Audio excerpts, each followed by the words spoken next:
Hi readers, my name is Liz and today I'm coming to you with a book haul. Oh my gosh, I know, I just have been kind of sporadic lately with my videos and all that. I don't really have an explanation, just kind of my brain's been everywhere, so there's that.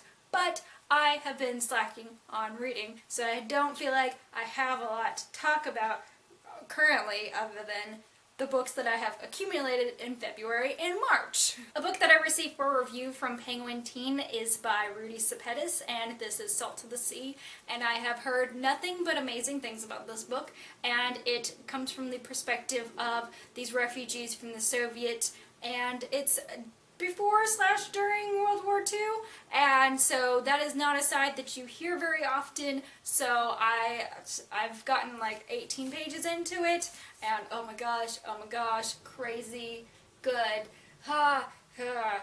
those kinds of things. Next is a book that I picked up for my local book club. We're doing something like a crossover book club with the graphic novel book club at the shop, and this is Super Mutant Magic Academy by Gillian Tamaki, and I've heard mixed reviews about this one, but it is a graphic novel, so I think I'll make it through fairly quickly, and it seems very self-explanatory with the title, as far as like you're gonna have some mutants and some teenage, and I haven't seen any Ninja Turtles, but yeah, so this is just their life at school. This is a book that I received for review from Penguin Teen, and it is Exit Pursued by a Bear by E.K. Johnston, and that title alone is enough to grab you and be like, oh my gosh, what is this book about? I need to know more, because how was she pursued by a bear? And the fact that cheerleading. I was a cheerleader once in 5th grade.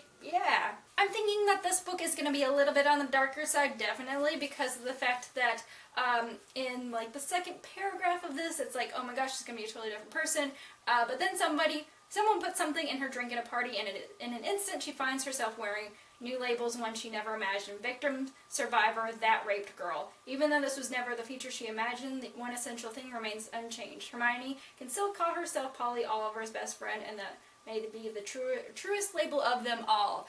Heartbreaking and empowering, Exit Pursued by a Bear is the story of a transcendent friendship in the face of a trauma, and like, oh my gosh, like that hits your heart. I know, everything is like feels.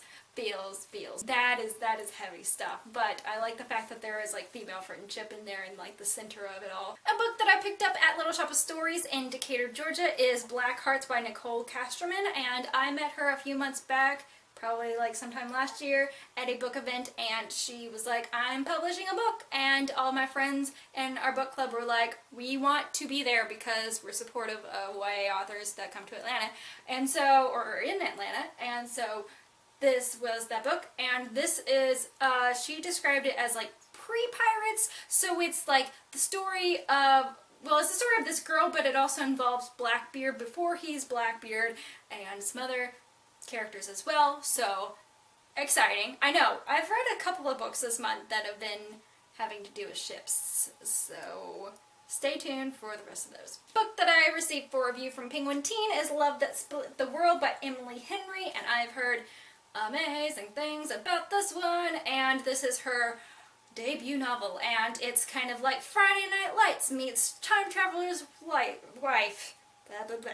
So, all those things together, and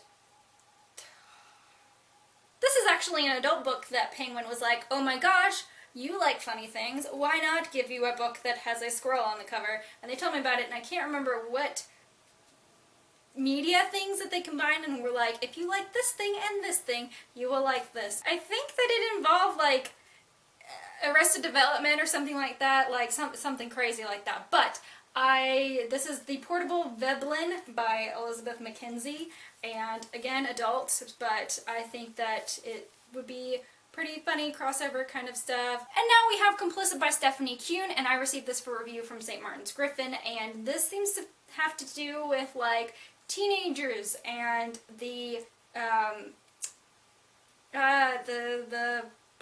juvenile detention stuff.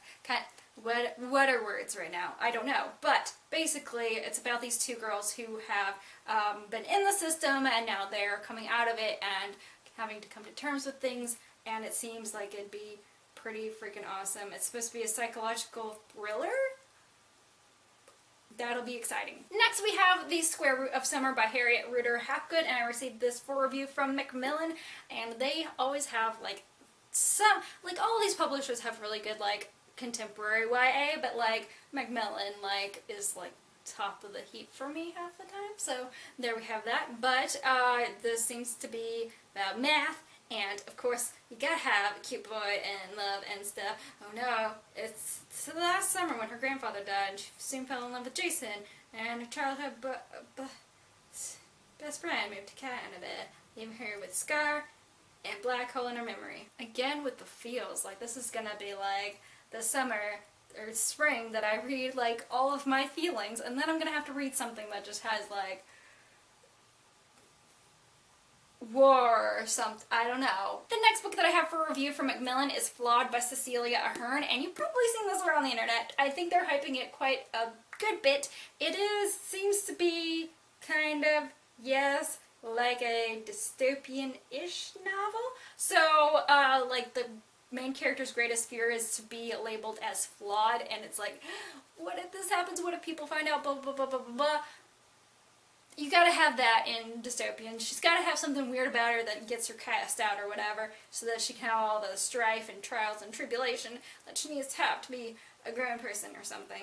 But, this seems like it is gonna be good fun and whatnot, especially compared to all the things with all the feels. I will need something like this. And now for a review book from Penguin Teen, and this one I started and got like 48 pages into before another book in this pile came out, so I kind of had to like derail my reading of a couple of different books to read that one. But this is Rebel of the Sands by Alwyn Hamilton, and it came out last Tuesday, so it's out. It's out already.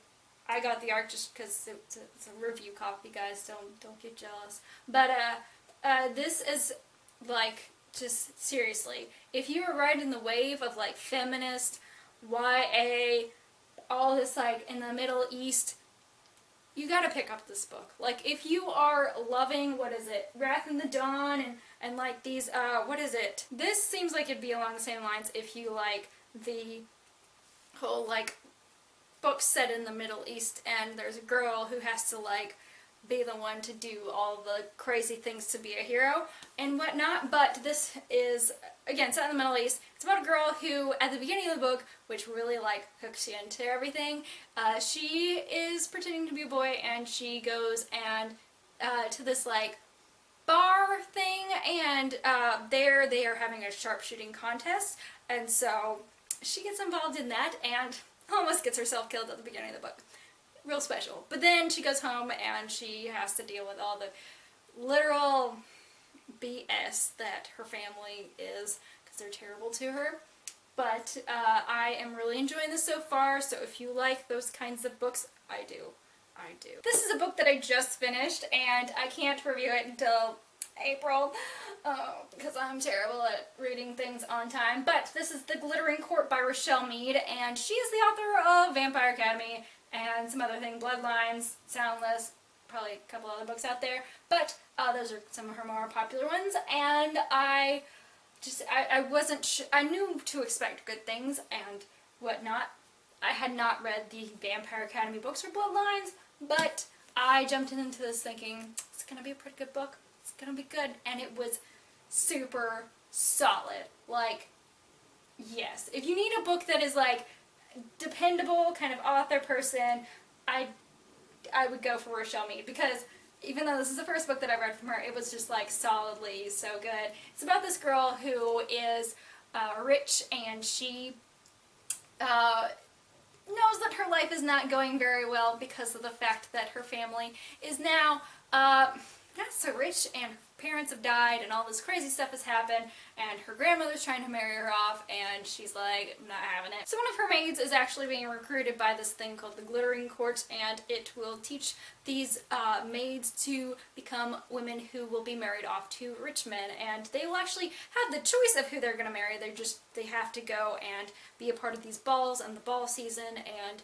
meet with these guys and go to their homes and have dinner with them and, you know, classy stuff. But she kind of gets entangled with the son of the guy who owns the Glittering Court, and they make some interesting choices with their lives. And now that I have not just hauled that book but reviewed it, why not talk about the biggest book that I have bought in like 2 years? And it is Lady Midnight by Cassandra Clare, and it is the first book in the Dark Artifices series. I feel like I'm Artifices?